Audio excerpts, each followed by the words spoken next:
From traffic stop to jail cell.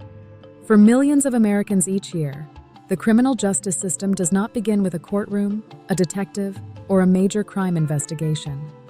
It begins with a traffic stop, a burned-out tag light, a cracked windshield, failure to signal a lane change, 5 miles per hour over the speed limit, an expired registration, a seatbelt violation, a suspended license that the driver did not know had been suspended.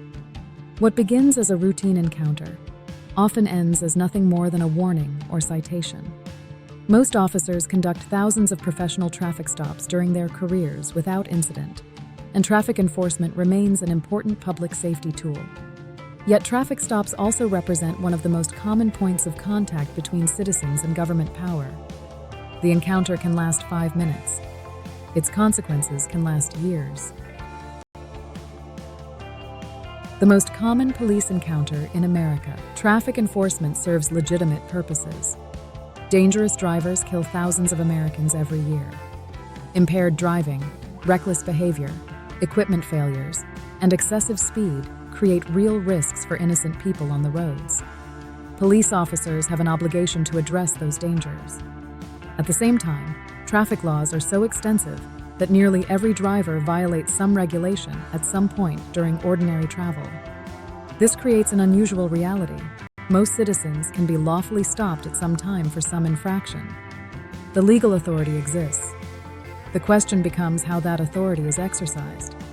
Many constitutional scholars have observed that traffic enforcement provides an opportunity for law enforcement to investigate matters unrelated to the original violation. Sometimes those investigations uncover serious crimes. Sometimes they uncover nothing at all. Sometimes they become the beginning of an escalating chain of events that permanently alters a person's life. The anatomy of a traffic stop. A typical stop follows a familiar pattern. The emergency lights activate. The driver pulls over. The officer approaches. Identification is requested. Registration and insurance are examined. Questions are asked. The officer returns to the patrol car. Computer systems are checked. A decision is made. Warning, citation, search, arrest, release. The entire process appears straightforward. Legally, however, every stage involves constitutional questions. How long may the stop last? May passengers be questioned? May the vehicle be searched? May the driver refuse consent? May a drug dog be called? May the stop continue after the citation is complete? The answers determine whether a lawful stop remains lawful.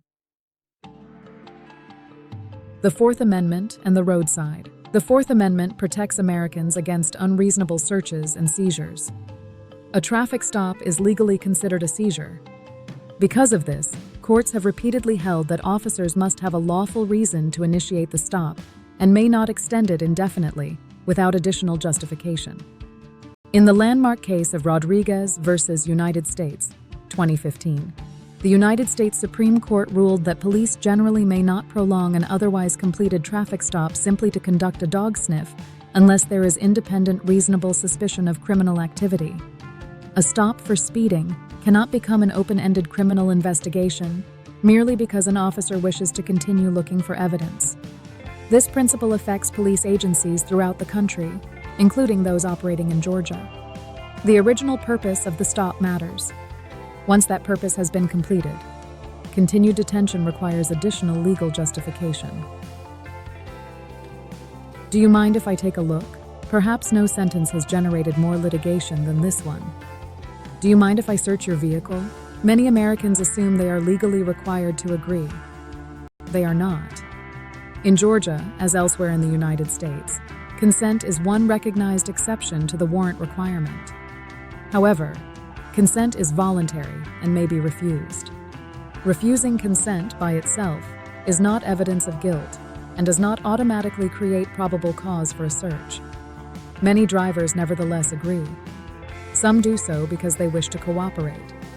Others believe refusal will anger the officer. Some believe refusal itself is illegal. Others simply feel intimidated by the situation. Psychologists have long recognized that individuals confronted by authority figures frequently comply with requests they are legally entitled to refuse. The roadside is not a classroom. It is not a courtroom. It is often dark, stressful, and confusing. Probable cause is not a hunch. Police do not always need consent. The automobile exception allows officers to search a vehicle without a warrant if probable cause exists to believe evidence of a crime is present. Probable cause is a legal standard. It is not merely suspicion. It is not a guess. It is not intuition. It requires facts that would lead a reasonable person to believe evidence of criminal activity may be found.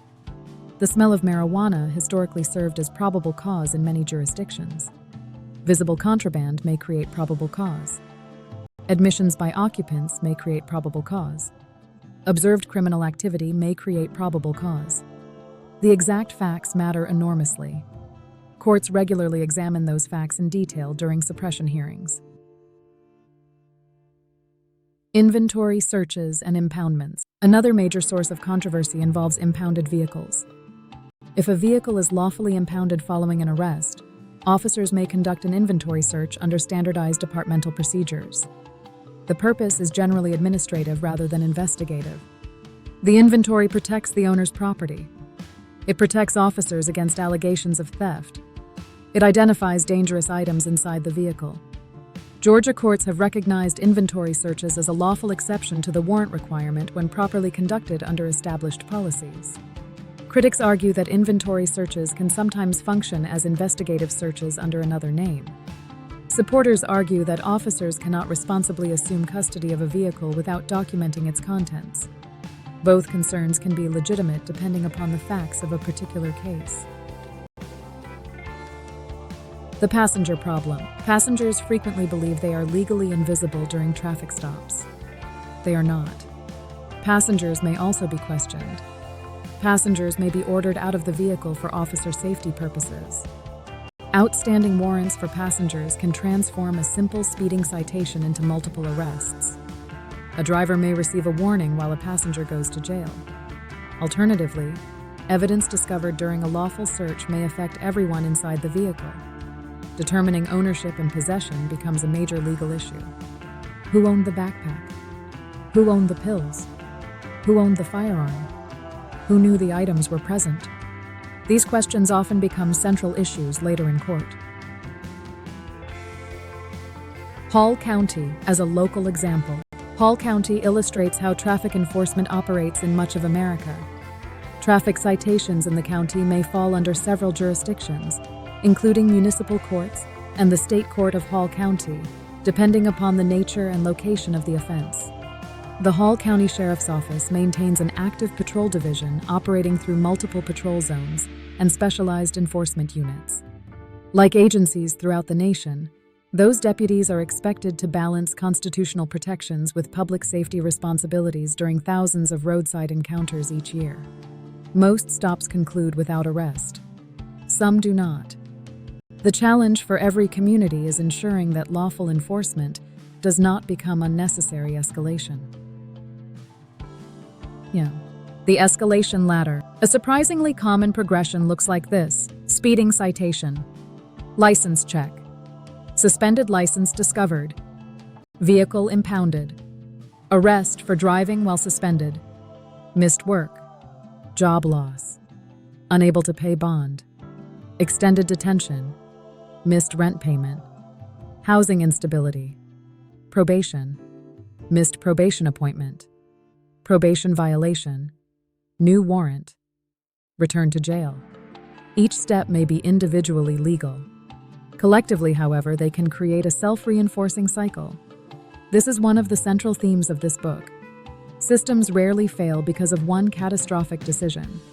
They fail because dozens of small consequences accumulate faster than recovery becomes possible. The human side of the statistics. Imagine a hypothetical example. A construction worker is stopped for an expired registration sticker. The officer discovers the driver's license had been administratively suspended due to an unpaid insurance lapse several months earlier. The worker had moved and never received the notice. The vehicle is impounded. The driver spends 2 days in jail awaiting bond. By the time release occurs, the employer has replaced the worker. The towing charges exceed several $100s. The vehicle remains unrecovered. The driver's income disappears. The court date approaches. The fines increase. The driver's children still need food. The legal system may regard the event as minor.